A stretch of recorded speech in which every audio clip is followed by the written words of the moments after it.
Bismillahirrahmanirrahim. Assalamualaikum sahabat Banyu. Sebelum kami melakukan outing dan mencari sebuah informasi ke Kepulauan Seribu, tentunya ada beberapa persiapan. Di antaranya seperti fundraising, berjualan lele. Ini adalah usaha kami agar bisa outing ke Pulau Seribu. Selamat menyaksikan. Alhamdulillah hari yang dinanti-nanti hari ini tiba. Insya Allah hari ini anak-anak akan melakukan keseruan-keseruan dengan pertama kali melakukan outing besar ke Kepulauan Seribu. Insya Allah di sana anak-anak akan melakukan banyak kegiatan yang seru sekali. Rasa sangat campur aduk gitu, ada haru gitu karena baru pertama kali melepas anak-anak ini kan.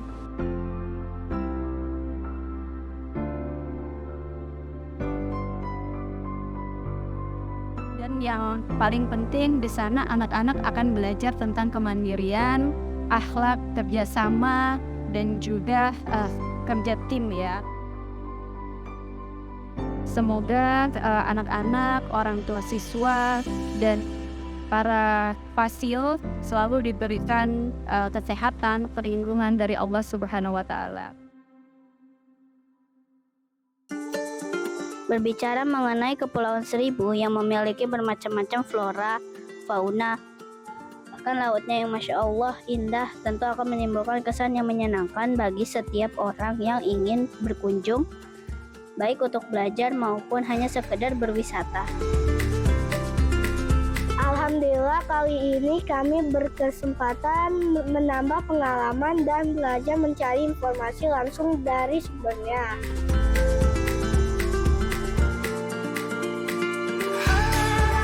Salah satu yang menjadi ketertarikan kami saat berkunjung yaitu mengenai tanaman bakau. Banyak informasi mengenai tanaman bakau tersebut yang kami dapat seperti umur, jenis, dan anatomi dari tanaman pohon bakau itu sendiri. Pohon bakau, kalau di Pulau Seribu cenderung lebih lama atau lebih dari yang biasa kita temukan di Pulau Jawa ya. Tapi kalau di sini yang kita lihat seperti ini itu berumur berapa kira-kira? Ini berumur hampir 20 tahun. Karena di Pulau Seribu tidak punya lumpur. Lumpur itu ibaratnya sumber makanan. Di sini di Pulau Pramuka kita temukan sebenarnya dua jenis dari jenis Rhizophora. Bakau jenis Rhizophora ya. Ada Rhizophora stylosa dan Rhizophora mucronata. Bedanya Stylosa dengan mucronata itu dari bentuk batang atau daunnya. Sesuai dengan namanya ya. Kalau mukro itu artinya besar. Yang batangnya dan daunnya cenderung lebih besar itu namanya Rhizophora mucronata. Terus yang ada kecil-kecil kan bedanya, ada yang kecil ada yang besar, tuh lihat daunnya ya. Itu dari Rhizophora stylosa. Tidak kalah menarik, hewan penyu yang hampir punah pun menjadi perhatian kami. Dan itu kami tanyakan langsung mengenai jenis penyunya. Bagaimana cara berkembang biaknya, bahkan sampai menjaga kelestariannya. Kalau dinamakan penyu sisik, dasar utamanya itu adalah kalau kakak bilang karapas itu berlaku seperti kura-kura tempurungnya. Jadi karapas si penyu sisik itu saling bersusun, saling bertumpuk seperti sisik ikan. Maka dinamakanlah penyu sisik.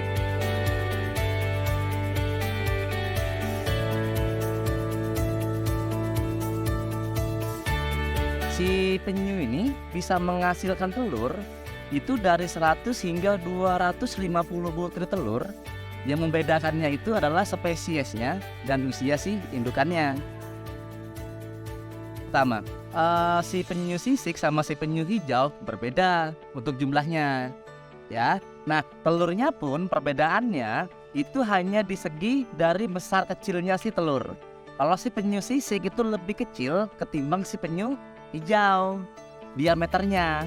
Tetapi struktur dari cangkangnya si telurnya itu sama, dia elastis. Jadi untuk si telur penyu ini di alam maupun di tempat konservasi, untuk masa inkubasinya ataupun masa estimasinya dia menetas, tercepatnya itu di angka 55-60 hari.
Manusia, iya. Karena apa? Karena manusia itu pada dasarnya kurangnya rasa memiliki, kurangnya rasa menyadari bahwa si penyu ini penting untuk kehidupan kita sebagai manusia.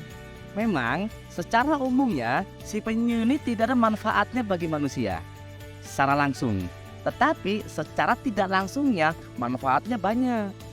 Biru, hijau, Pulau Seribu, outing SD3, The Beautiful Sea of Thousand Island.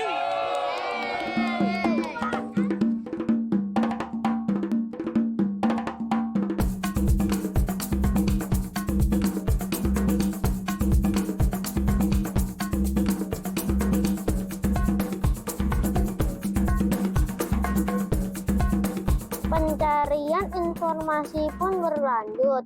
Kali ini Pulau Kotak yang menjadi destinasi kami berikutnya dalam mengumpulkan informasi.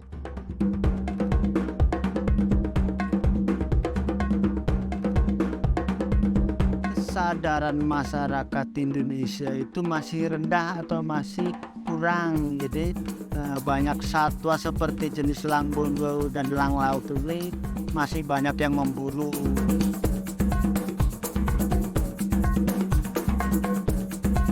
Alasannya untuk peliharaan, tapi kalau kita kembali lagi, mungkin teman-teman sudah belajar tentang perputaran rantai makanan. Nah, kalau salah satu yang ada di rantai makanan itu hilang, maka ekosistem di alam itu akan nggak seimbang. Seperti elang ini. Elang ini termasuk jenis predator tertinggi atau pemangsa. Jadi kalau elang ini punah, satwa yang lain atau kehidupan yang lain pasti akan rusak.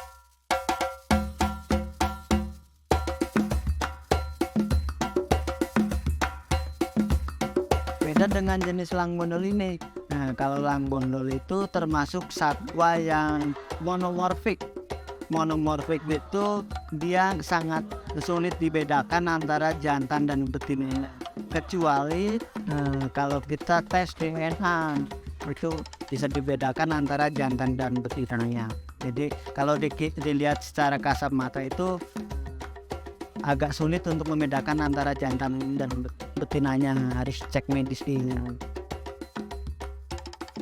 Setelah kita survei di tahun 2004 itu ternyata satwa di Indonesia dan khususnya di Kepulauan Seribu kita survei di alamnya ternyata sudah sangat sedikit dan kita ketemukan kebanyakan itu udah diperjualbelikan atau dipelihara oleh masyarakat. Makanya kita lakukan program rehabilitasi atau sensuari ini tujuannya untuk mengembalikan satwa yang dipelihara oleh masyarakat yang nantinya kita lepas liarkan. Seperti di Kepulauan Seribu ini kita lepas liarkan dari tahun 2005 sampai sekarang kurang lebih itu ada 78 ekor elang bondol dan ada 17 elang laut yang kita lepas liarkan di Kepulauan Seribu. Tujuannya untuk mengembalikan satwa tersebut ke alamnya.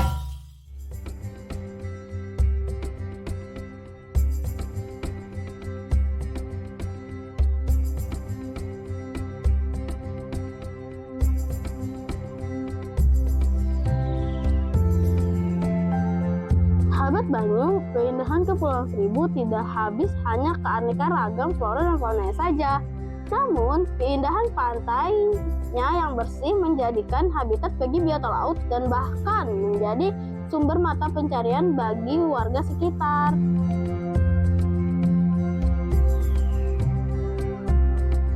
Ya, kalau bintang laut itu jenisnya banyak, cuma mereka tempatnya masing-masing. Kalau di Pantai Bintang ini tempatnya Pantai Bintang yang jenis bintang pasir. Warnanya mayoritas putih-putih warnanya. Nah, bintang pasir ini dari dulu memang dia tinggal di pantai ini. Makanya dinamakan pantai ini Pantai Bintang.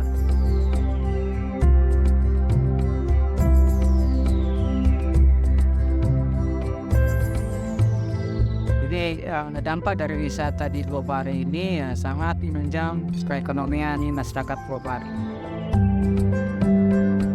Pantai Bintang menjadi habitat bintang laut dan Pantai Pasir Perawan merupakan pantai bersih yang menjadi salah satu objek wisata di Pulau Pari. Satu, kalau sampah yang ada di sini, penampungannya di Pari ini ada penampungan sampah. Kalau masalah pembuangan sampah, itu sampah kiriman dari Jakarta yang kemarin ada lihat, kayak banyak cangkrang, canggondok, kayak itu kiriman dari Jakarta, bukan ulah warga Parinya. Nah, kalau dampak sampah yang kalau ada di Kepulauan Seribu itu merugikan untuk para wisatawan yang berkunjung ke Kepulauan Seribu. Itu bukan ulah dari masyarakatnya, tapi ulah sampah hanyutan dari Jakarta.